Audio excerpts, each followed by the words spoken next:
Gracias, Presidenta. Para dejar claro que nosotros estamos haciendo el juicio político a los 4 miembros de la Corte en virtud de sus acciones. Si entramos a mirar otras o a ventilar otras cuestiones que ya se están tramitando en sede judicial, nos estaríamos nosotros excediendo en nuestras facultades. Pero es una posición. Después decirle que como representante de la Ciudad de Buenos Aires, yo creo en el federalismo de la concertación, que es en definitiva lo que de alguna manera sostiene este fallo. ¿Y por qué es importante el federalismo de concertación? Nosotros con el diputado Álvaro González, no sé si en esa época estaba Paula Penaca, pero nosotros trabajamos mucho el tema de la transferencia de competencias nacionales a la Ciudad de Buenos Aires. Trabajamos con María Rosa Muñoz, que era una diputada muy destacada del bloque de Frente de Todos, la transferencia del puerto a la Ciudad de Buenos Aires.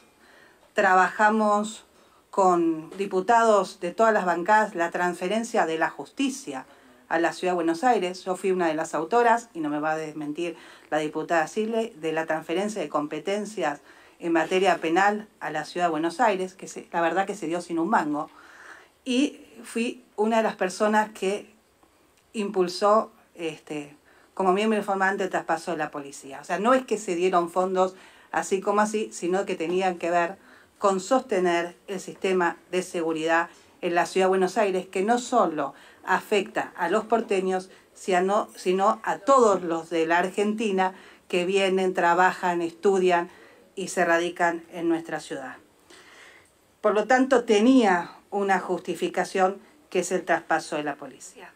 Dicho esto, a mí me parece que tenemos que retomar, sin ninguna efervescencia exacerbada en modo electoral, el tema del federalismo de concertación, porque tampoco es justo que la Ciudad de Buenos Aires prácticamente no tenga coparticipación. Y creo que la coparticipación es un debate que se tiene que dar en el próximo periodo. Y hay que revisar, porque se agregaron provincias, porque es un mandato que tenemos de la Constitución del 94 y porque aporta el 25%. Así como también entiendo a los gobernadores, por ejemplo, de la provincia de Buenos Aires, que en distintas gestiones sistemáticamente están pidiendo que se le amplíe la coparticipación. Ahora, es bastante complicado decir que afecta a todas las provincias cuando no es así. Y les pido un segundo. Yo militaba cuando era joven con un viejo radical caudillo llamado Liborio Pupilo. Tal vez Leopoldo lo conoció. Era campechano. Y él me decía, la vuelta de la vida, vos tenés que saber que la vida es una vuelta. Y a veces estás arriba y a veces estás abajo. Y cuando te compartás de una manera, cuando baje, los que están arriba te pelean y así. Entonces, lo que estamos haciendo acá puede dejar un antecedente, que si cambia el gobierno, viene otra persona, de cualquier signo político, un día y construye una mayoría, puede decidir, por ejemplo, que hay provincias que prácticamente tienen vida por la coparticipación de todo el resto del país. Entonces, ese concepto que ustedes desdeñan del fallo de la Corte en la cautelar, que habla de federalismo de concertación, creo que es una herramienta que tienen hoy los gobernadores para evitar que una mayoría circunstancial afecte los recursos que reciben de coparticipación. Y estas cosas que se están haciendo también creo que dejan antecedentes, porque yo no tengo amnesia, Yo he visto muchos gobernadores del PJ firmar el acuerdo. ¿Cómo era? ¿El acuerdo eso que firmaron todos los del PJ, que sacaban fotos con Macri, con Frigerio? El acuerdo, el consenso fiscal. Después, todos no, pero muchos, Y a muchos los vi. Y a muchos los vi defendiéndolos acá. Y a muchos los vi haciendo trabajo que tienen que hacer como representantes de sus provincias, tratando de buscar recursos. Ahora, lo que se le sacó a la provincia de Buenos Aires con escándalo, se lo dieron a Kicillof calladitos. Calladitos. Entonces, yo siempre digo que la indignación selectiva no es creíble. estamos dejando un antecedente que podría, en algún caso, a un nuevo gobierno obligar a revisar el sistema de equidad. Y les puedo asegurar que algunas provincias que hoy están siendo parte de esta maniobra, se verían bastante afectadas porque entre lo que producen y lo que reciben sí que hay mucho desequilibrio. Muchas gracias, Presidenta, por este tiempo. Gracias, diputado Oliveto. Una sola cosa, los efectos de la versión taquigráfica.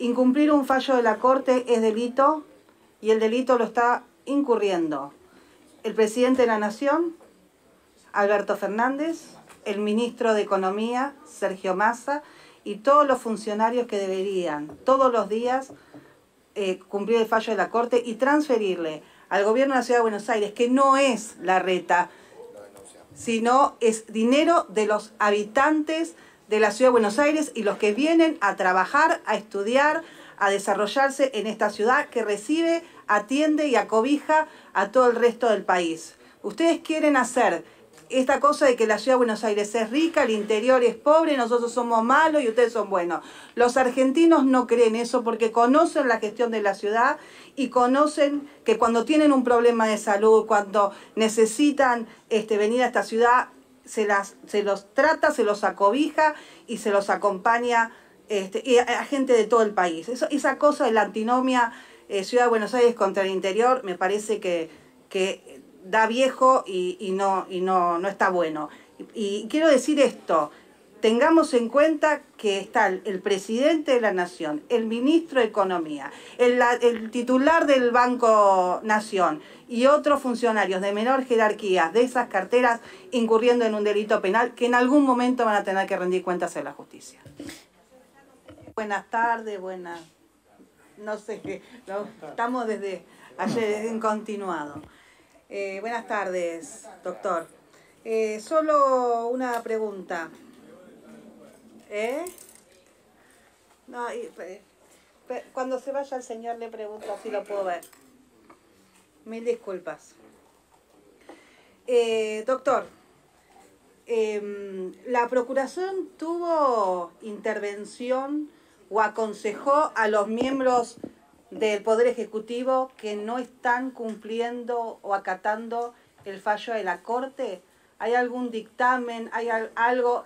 Porque usted sabe que no cumplir el fallo de la Corte tiene consecuencias en muchos aspectos, tanto para el Ministro de Economía, como para la titular del Banco Nación, como para el Presidente de la Nación, y para otros que podrían eventualmente ser demandados. La pregunta es, esa decisión de incumplir el fallo del máximo tribunal de nuestro país, cabeza del Poder Judicial y el contrapeso del Poder Ejecutivo y de este Poder Legislativo, ¿tuvo algún respaldo desde el punto de vista? No estoy diciendo nada, estoy hablando, le estoy preguntando. Hay un incumplimiento. Yo estoy preguntando si la decisión administrativa está motivada. A ver, vamos a llamar al espíritu de Marienhof acá. Yo estoy preguntando, concretamente, doctor, que me lo diga el doctor. Doctor, no, es absolutamente Reformule la válida. pregunta, diputado Oliveto, sin dar por sentado el incumplimiento. ¿Cuál es su pregunta? Si lo denunciamos penalmente el incumplimiento. A ver, doctor. No van a decir que tenemos que... Tranquilos, voy a reformular así. Voy a reformular.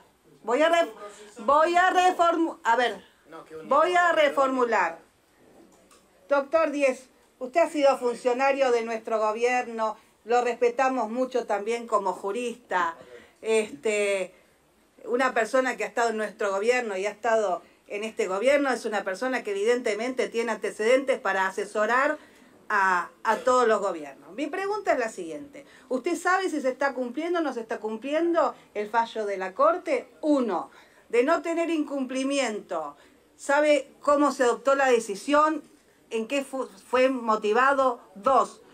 Preguntando si ustedes, la Procuración del Tesoro, sus técnicos de tantos años, hicieron alguna recomendación, algún dictamen donde se evaluara las consecuencias jurídicas, tanto para el Estado Nacional como para los funcionarios que debieran dar cumplimiento, que sustentara o motivara esa decisión. Nada más, no se pongan nerviosos. Era una pregunta muy correcta y pertinente, con todo el respeto a un colega. Bueno, le respondo. La Procuración del Tesoro no fue consultada formalmente acerca del curso de acción a seguir en lo relativo al cumplimiento o no de esa sentencia cautelar. Quiero, en todo caso, aclararle lo siguiente. Además de que se interpuso un recurso al que entendemos que corresponde aplicarle un efecto suspensivo conforme la ley de medidas cautelares 26854, porque la cautelar suspende una ley, lo cierto también es que, hasta donde yo tengo conocimiento, el Gobierno Nacional informó que se ponía a disposición de la ciudad lo que tenía en sus manos y disponible en ese momento, que era una serie de títulos. Esta es una cuestión financiera que me excede, digamos, no es esto de manejo de resorte de la Procuración, sino de otras áreas gubernamentales, como para demostrar a la Corte que se actuaba de buena fe y no con una actitud de confrontación con lo decidido por el alto tribunal. Pero quiero también remarcarles de que además de que deberá decidirse acerca de la concesión de ese recurso de revocatoria y con efectos suspensivos, que hay otra cuestión, como para poder concluir si es que se ha violado o no la obligación de cumplir el fallo. Toda sentencia que tenga por efecto imponerle al Estado Nacional el desembolso de sumas de dinero, es decir, que afecte presupuestariamente al Gobierno Nacional, tiene un régimen de cumplimiento, tiene un régimen de ejecución. Y estas normas que establecen estos procedimientos no discriminan entre la ejecución de una sentencia definitiva, que se traduzca en el pago de una suma de dinero, o en una medida cautelar, que también se traduzca en el pago de una suma de dinero. Y el mecanismo está previsto en la Ley 11.672, complementaria de presupuesto, y en la Ley 23.982. Toda decisión judicial que le imponga al Estado Nacional a efectuar desembolsos, ¿no? De sumas, es decir, de recursos presupuestarios, debe ser previsionada en la ley de presupuesto. Como naturalmente una medida cautelar que impone este desembolso del equivalente del 2,95 no estaba en la ley de presupuesto del año 2022 y tampoco estaba prevista para la ley de presupuesto del 2023, lo que corresponde, y es lo que le ocurre a todo aquel que obtiene una sentencia favorable en contra del Estado Nacional, sea una decisión cautelar, sea una decisión de fondo. Hay que previsionarla para que este honorable Congreso, a la hora de discutir el presupuesto en el que deba ejecutarse y cumplirse esa decisión, pueda aprobar la asignación de los recursos correspondientes. Porque, abierta que de lo contrario, es el Poder Judicial, entonces, el que, arrogándose facultades que son privativas del Congreso, bueno, decide cómo arma, cómo conforma o reconfigura el presupuesto de la Nación. Y obviamente esta es competencia exclusiva del honorable Congreso, que tendrá que decir qué otros gastos se sacrifican para, o se posponen o se postergan para atender una determinada sentencia. Y lo cierto es que todavía no se llegó a esa instancia, ¿no? Tendría que decidir este honorable Congreso cómo y cuándo cumplir y de qué modo cumplir una medida cautelar que implica desembolsos presupuestarios. Pero reitero, tiene la Corte que pronunciarse sobre si nos concede el recurso de revocatoria, si lo hace con efecto suspensivo, y en todo caso tener en cuenta que el Estado Nacional, con ese ofrecimiento, ¿no? Que hizo de títulos, demostró su vocación de no tomar una actitud disruptiva, digamos, ¿no? Sino de cumplir con lo que estaba en sus manos. Sí, sí. Sí, pregunte. Breve pregunta complementaria. Ustedes, al momento de que el Poder Ejecutivo Nacional elabora el presupuesto, como abogados del Estado, envían las contingencias en virtud de los juicios, y bueno, y en este caso en particular, se elevó la contingencia para que se tenga en cuenta en el presupuesto del 2023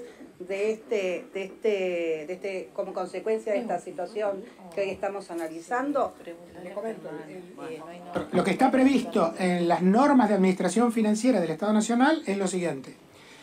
Para que en el mes de septiembre el Ministerio de Economía, Secretaría de Hacienda, en la formulación del proyecto de presupuesto que el Ejecutivo Nacional remite a este honorable Congreso, estén incluidas las sentencias, todas las áreas jurídicas del Estado Nacional al 31 de julio deben informarle cuáles son las sentencias ya notificadas, firmes, con liquidaciones aprobadas, y ahí está previsto, claro. Exactamente. De ese modo, en el proyecto de presupuesto que en septiembre se eleva al honorable Congreso, se consolida toda esa deuda en concepto de fallos judiciales, y es lo que año tras año en las leyes de presupuesto este honorable Congreso en un artículo aprueba, remitiéndose a un anexo, el pago de las sentencias que se indican en el anexo número tal. En este caso, esta medida cautelar es del día 21 de diciembre, ya era materialmente imposible porque además ya estaba el presupuesto del 2023 aprobado. En la dinámica que contemplan estas normas, esto habría que previsionarlo antes de julio de este año,